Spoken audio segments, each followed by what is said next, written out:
Well, thank you very much. We've had a great couple of days, very productive, and Chancellor Merkel and I have really, I think, come to some very good conclusions on lots of things, including trade. We do a tremendous amount of trade with Germany, a great trading partner, and we've reached agreement on a lot of different things, and we probably think we're going to be upping the trade over a very short period of time. We do a lot of trade, but we can up it quite a bit. We also talked military, we talked defense, we talked about a lot of different things, and a lot of really wonderful things were concluded. I think it's been a great 2 days. So thank you very much. Frau Bundeskanzlerin. Also ich wollte nur sagen, ich kann das bestätigen. Wir haben hier sehr produktive Gespräche schon geführt und wir werden das jetzt bilateral fortsetzen. Und ich glaube, auch angesichts der engen Beziehungen unserer beiden Länder zueinander können wir auch schwierige Themen gut miteinander besprechen. Well, I can only confirm this. We had indeed very productive talks while we were here, and we're going to continue such productive talks on a bilateral level. And in view of the very close relationship that binds our two countries together, I'm confident that we can do good things together and can continue our good relationship. No doubt. And we've also had a very good G7. I think it's been really a productive G7. Right. And coming to a close, I guess sometime this afternoon, we're going to be doing a press conference. I'll be doing one later. Perhaps you will. Are you doing a press conference? I hope so. If you do one, I may go. Just to watch. But we'll be leaving after the press conference, going back to the United States. Okay? Thank you. Mr. President, do you still consider tariffs on German cars? Say it. Do you still consider tariffs on German cars? I hope not. We're going to come to some conclusions. We talked about a new trade deal between, not just Germany, really between the Union and ourselves, European Union, and I think, we're having some very good discussions going. I hope not. I really do hope. Mr. President, any conclusions on ISIS fighters in Syria? Well, we talked about that just a few minutes ago. We've captured thousands of ISIS fighters. We have them now. They're captured. They're in various locations, but predominantly in one. They came from Europe in almost all cases, and we've told Europe, I hope you're going to be able to take them back and do something. So it's something that we've discussed with the various nations, taking them back, because the United States, we did a great favor for, the fact we were able to take 100% of the caliphate, 100%. But we have thousands of ISIS fighters that are captured, some very dangerous. Some of them are very dangerous, and we think they should go to the country from which they came, and that's what's pretty much going to happen. I think we had a pretty good meeting on that. Have not reached a total conclusion, but it's unfair for the United States to take them because they didn't come from the United States. So. Mr. President, do you and Mrs. Merkel agree on the step forward for Iran? We haven't discussed Iran too much, but I think we agree that Iran shouldn't be nuclear. That's a very important thing. In fact, I think we'll be coming out with a statement to that effect from the G7. Everybody agrees that we cannot let Iran become a have nuclear weapons. Ich kann nur wiederholen, wir haben gemeinsam, alle Teilnehmer der G7, deutlich gemacht, wir wollen keine Nuklearbewaffnung des Iran. Es muss verhindert werden und wir wollen das auf einem Verhandlungswege erreichen. Und ich denke, die Gespräche hier waren sehr produktiv, um langsam weiterzukommen, aber das ist noch ein langer Weg.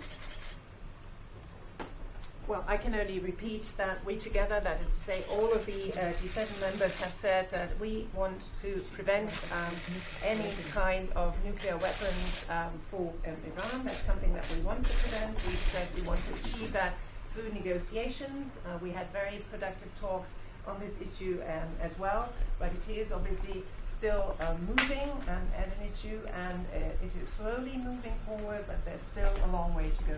Mr. President, what are your thoughts on the working session on climate? I do think that we really made some big progress with respect to Iran in terms of unity of the G7, and there has been great unity, really. It's been flawless in that sense, and we had a lot of fake news with us saying, oh, there's no unity. It's like total unity. We've had I'm talking about all of the 7 countries, and it's been really good. Now it's not quite over yet. We have a meeting or two left, right? But I will tell you, we've had great unity, even with Iran. A lot of progress made on Iran, and we've come to a conclusion, more or less. But the biggest part of the conclusion, they can't have nuclear weapons. But we have had a very successful G7, very friendly, very opposite of what you've reported. I mean, you had a report where I was in the plane, I hadn't even landed yet, and you said I was in a dispute, and I said, that's tough, I haven't landed yet. So it was, that was your predisposition. The other thing is the country is doing United States, as you know, is doing very, very well. Talks are going on with China at a very high level. As you know, Steve, you might just want to mention what was said, but it was just reported in Bloomberg and others that Market Watch, China just put out a statement. What would you say? We appreciate Vice Premier Leah's comments that he just came out with, and we look forward to continuing our discussions with Ambassador Lighthizer, and I will expect to continue those shortly. Do you still believe that the EU treats the U.S. Say it? Do you still believe that the EU treats the U.S. worse than China on trade after your discussion? No, I think the European Union, and I've said this openly, I say it with respect, I think they're as tough as China. I really do. I think they're very tough. The United States has been not treated particularly well over the years, so I'm not saying that as bad. It should have been the other way around, but it wasn't. I congratulate you. But the European Union, they're tough. They're very tough. They're very tough traders, and the United States has lost tremendous amounts of money over the many years with the European Union. And I don't hold that against the European Union. I hold it against our presidents and administrations that did not a good job. I respect the European Union. I respect China for being able to do what they've done to the United States over the years. I mean, you look at a guy like Sleepy Joe Biden, and the fact that he would allow them for 8 years with Obama to do what they did to us.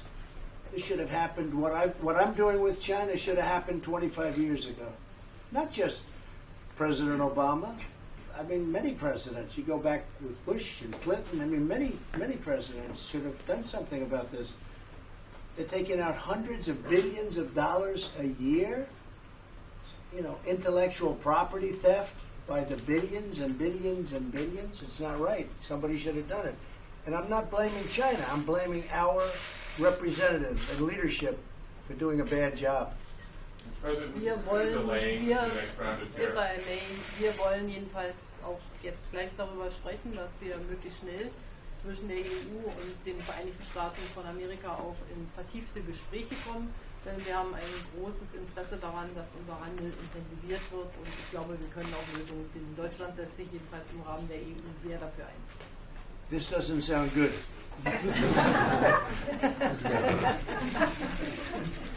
At any rate, we wish to talk about these issues and others right now.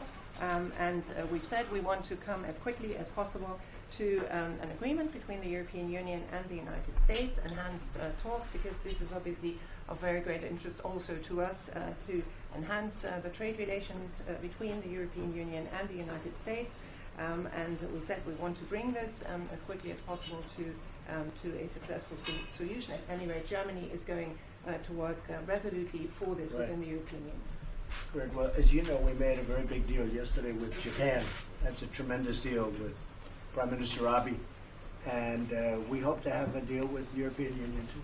So we hope we can do a really fair deal, good deal for everybody. Mr. President, were you able to attend the working session on climate emissions earlier? We're having it in a little while. Frau Bundeskanzlerin, ist jetzt das neue Traumteam von G7 Macron und Präsident Trump für Sie? Das Traumteam von G7 ist G7. The question was, Madam Chancellor, is the new dream team of G7 now President Trump and President Macron? And the Chancellor replied, the new dream team of G7 is G7. That's a good answer. Everybody has really contributed. We've had really great contributions from all of the different countries. I think that's true. Very good contributions. There were news that you got a compromise on digital taxation between France and the US. Can you confirm that? Yeah, we're getting close, and they want to make a deal. We'll see if we can make a deal. We're getting close. Vor allen Dingen haben wir uns vorgenommen, dass wir im Rahmen der OECD bis 2020 alle miteinander eine Lösung finden und das wäre ein Riesendurchbruch für die Fairness auf der Welt. We have said that we have the intention within the OECD to find a solution for each and everyone by 2020, and that would be an enormous breakthrough to the benefit of everyone in the world. That's correct. And Chancellor Merkel, is Germany making a commitment to take back ISIS fighters in Syria? Well, we're talking about that now, and we have a lot from Germany, which is a great thing, and we'll work something out. I think we're going to work something out. Erstens haben wir bereits einige Familienangehörige aufgenommen, Kinder, und zweitens werden wir uns auch mit den anderen europäischen Ländern koordinieren, wie wir hier mit den Vereinigten Staaten zusammenarbeiten. Das ist eine gemeinsame Verantwortung, das ist klar, auch wenn es nicht ganz einfach ist. First, I should say that we have already accepted a number of family members, among them primarily children. Secondly, we have committed ourselves, all of the European Union countries, to work together and to try and find a solution here, to work together with the United States on this one. But we want to find a solution together, but it is certainly not easy, I should say. I think we've done a really great job. We defeated them. We took over 100%, not 99, not 98, because I was criticized. I said, all right, we got 98%, we're leaving. And I was very badly criticized. I said, why not 100%? So I said, all right, we'll stay, we'll do 100. So we did 100%, and we did a great job. And we've had very good talks, but it's not fair for the United States to have these people. We want to give them to the areas where they came from, and that includes not just Germany. France, we have a lot from France. We have a lot from UK. We have a lot from a lot of different countries, and for the most part, all in Europe. Mr. President, They came from here. on Yeah. China, sir, do you think it's possible that talks would advance and you could reach a deal to either delay or cancel the planned tariff increases that you've announced? Well, I think anything's possible. I can say we're having very meaningful talks, much more meaningful than I would say at any time, frankly. And I think for the most part, it's because we are doing very well. China is a great country. I consider President Xi to be a great leader. I think you do also. And he is a great leader. And look, they're losing millions and millions of jobs. They're going to other countries. And if I were them, I'd want to make a deal. But in the meantime, the United States is taking in tremendous amounts of dollars, billions and billions of dollars. And frankly, there's been no inflation, and most of these products haven't even gone up because China's able to manipulate and also able to put cash into the system where the product can stay at the same price. Otherwise, it wouldn't be a competitive product, and they wouldn't be able to sell it, and they'd lose jobs. But they've lost a lot of jobs, and I think they want to see a sensible solution. So there's a really good chance. I think we're probably in a much better position now than at any time during the negotiation. That's something meaningful. And I don't think you could have gotten here without having to go through this process. And maybe I'm wrong, but I think we're probably in a stronger position now to do a deal, a fair deal for everybody. And so we're having very meaningful talks. Mr. President, Chinese is the officials Chancellor, haven't Mr. President, is the Chancellor pressuring you to de-escalate the trade war with China? No, she'd like to see it worked out because it's good for everybody, I think, if it works out. Not pressuring. She's a brilliant woman, and she understands exactly where everything is. She knows before most people, and she'd like to see it worked out. Ja, natürlich, wir merken doch, dass wir alle miteinander verbunden sind. Ich habe das schon oft gesagt, dass wir uns freuen würden, wenn es zu einem guten Abkommen zwischen den Vereinigten Staaten von Amerika und China kommt, weil das auch in unser aller Interesse ist. Okay. Well, of course, I mean, we're all, sorry. Of course, I mean, we're all somehow linked together. We all have every interest in trying to see this come to a solution, and we'd be very glad if an agreement could be found between China and the United States that is in our own vested interest. Mr. President, when you are hosting G7 next year, who will be your surprise guest? I don't think there'll be any surprises. I'm not looking for surprises. I think we'll have a very successful G7. It'll probably be in Miami, right next to the international airport. Great location. It's one of the biggest airports. Takes planes from everywhere. And sometimes you have hours and hours of driving to get to certain locations. You'll only have a 5-minute drive, which is good.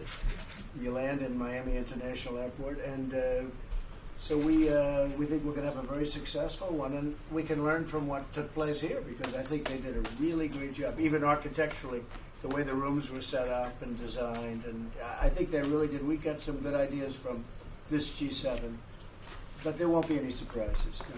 So it'll be your report?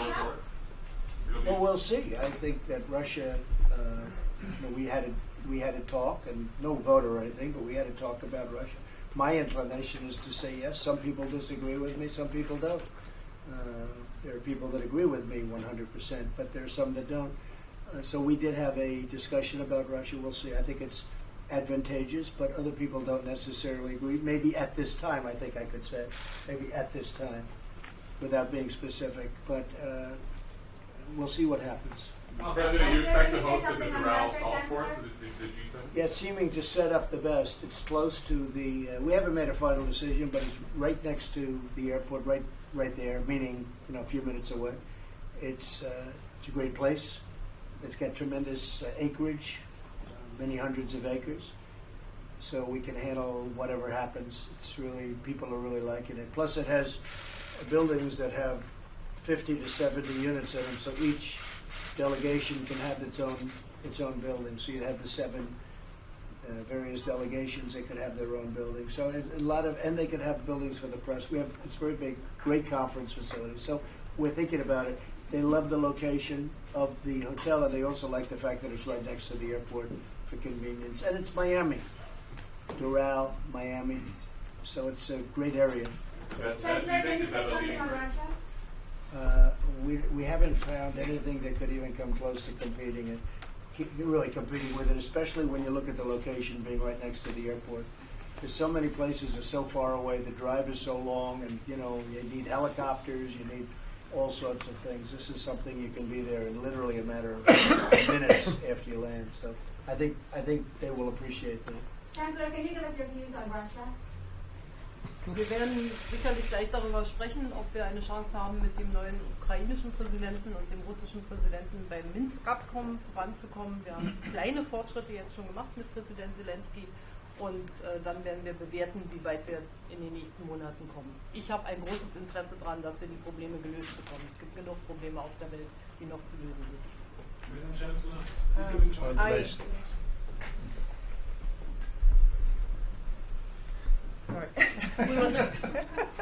We will certainly address these issues in our talks here.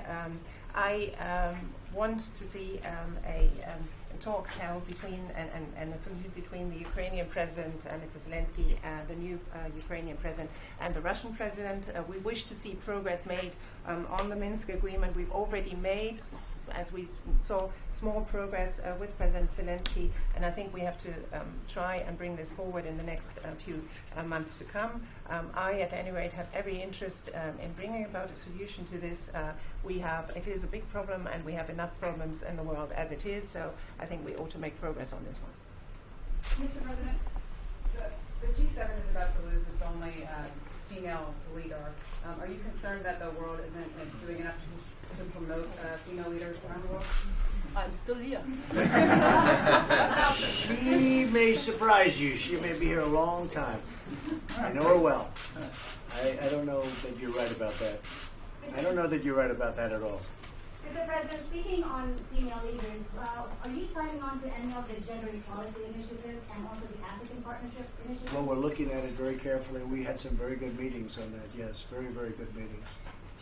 Really productive. It was something that we are looking at very seriously as a country, as an endorsement as a country, yeah. So we're looking at that very seriously. Mr. President, have you discussed monetary policy with any of these leaders? Not too much. Not too much. It may come up at the very end in our last meeting. I think we're going to be discussing that a little bit, but we haven't had that meeting yet. It's a big thing. Monetary policy, very big. And fiscal policy. And fiscal. Madam Chancellor, did you invite the President to Berlin, and what was his answer? Wie ich es Ihnen schon gesagt habe, habe ich den Präsidenten schon vielfach eingeladen, und Sie haben ja erst seine Antwort gehört. As I've already told you, I've invited the President repeatedly on previous occasions, and you have heard his answer just now. We'll be there. We'll be there. It's very honored by the invitation, and that's true. And we will be there, and maybe soon. It's, you know, I have German in my blood. I'll be there. Would you make a stop on the way to Poland, for example? Well, I haven't thought of that, but it could happen. We have, that's a little soon. It's a little soon. But we'll be in Poland, I guess, next week, and then we'll be heading back. It's a little bit too soon, but we're going to be there very soon in Germany. Okay? Thank you all very much. Thank you. Thank you, Chris. Thank you.